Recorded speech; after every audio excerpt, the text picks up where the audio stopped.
జరిగినట్టు, మన జిల్లాలో ఉన్నటువంటి బీసీలకు అందరికీ అవకాశం జరిగినట్టు. అదేవిధంగా ఒక ఎమ్మెల్యే గారు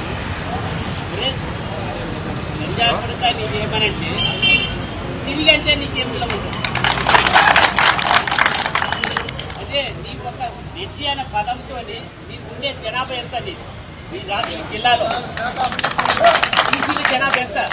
బీసీలు అనుకుంటే ఉచ్చ వస్తు కూడా పట్టుకొని పోతారు. నీవు ఒక అహంకారివి బీసీల ఓట్లతో గెలిచి ఈరోజు బీసీలో మనిషి మరి నీకు దమ్ము ధైర్యం ఉంటే ఈరోజు రాజీనామా చేయి. బీసీల ఓట్లు అడగాకరా, నువ్వు ఏముంటే అడుగుతో ఓసీల ఓట్లు అడుగు. నీ రెడ్డి బీసీలను అప్పుడు మేము అనుకుంటాం ఈ బీసీలంతా ఏకమై నేను ఉచ్చపోసి ఇక్కడి నుంచి గద్వాల జిల్లా నుంచి నేను పారుదల టైం వస్తుంది. నీకు నిజంగా నీతి నిజాయితీ ఉంటే నీకు ఎక్కడి నుంచో గెలిచి ఎక్కడితో వచ్చి నీకు ఒక స్పీడ్ బ్రేకర్ గా ఉండేటువంటి వ్యక్తి నువ్వు. అటువంటి వ్యక్తి ఈరోజు మమ్మల్ని అవమానిస్తావా? మేము అనుకుంటే బీసీలు అనుకుంటే నిన్ను ఇక్కడి నుంచి పారుదల వరకు మేము వదలము. నువ్వు వెంటనే వీళ్ళకంతా క్షమాపణ చెప్పి నిజంగా నీకు నిజాయితీ ఉంటే నువ్వు రాజీనామా చెయ్యి. నువ్వు రాజీనామా చెయ్యి. బీసీ ఓట్లు అడగాలి బిడ్డ.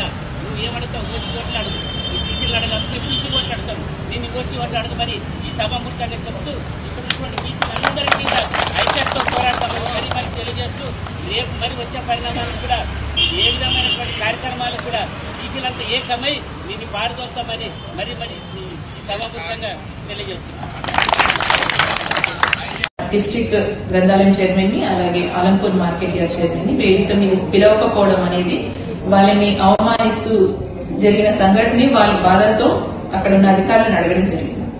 అయితే అధికారులను అడుగుతున్నప్పుడు అధికారులు సమాధానం ఇచ్చుకుంటారు, వాళ్ళ ఆన్సర్ ఏదో వాళ్ళు ఇచ్చుకుంటారు. కానీ దానికి భిన్నంగా అక్కడ ఉన్న స్థానిక గద్వాల ఎమ్మెల్యే గారు అనవసరంగా ఆయనకి సంబంధం లేని విషయంలో తలదూరుస్తూ గ్రంథాలయం చైర్మన్ కావచ్చు ఇటు మార్కెట్ యార్డ్ చైర్మన్ ని ఇద్దరిని కూడా కులం పేరుతో దూషిస్తూ దుర్భాషలాడుతూ వాళ్ళని అవమానించడం అనేది నిజంగా చాలా బాధాకరమైన విషయం. అది మర్చిపోయి కొంతమంది వాళ్ళ స్థాయిని దిగదార్చుకొని మాట్లాడే మాటలు వెనక్కి తీసుకొని మా బీసీ బిడ్డలకి మా వెనుకబడ్డ జాతులకి క్షమాపణ చెప్పకపోతే ఇటు గ్రంథాలయం చైర్మన్ గారికి అలాగే మార్కెట్ యార్డ్ చైర్మన్ గారికి ఇద్దరికి కూడా క్షమాపణ చెప్పాల్సిన అవసరం ఉంది. అది చెప్పకపోతే ఖచ్చితంగా ప్రజలు దానికి తగిన శాస్తి తెలియజేస్తారని తెలియజేసుకుంటూ మరొకసారి మా ప్రజలందరూ కూడా ప్రజాపాలన సందర్భంగా శుభాకాంక్షలు.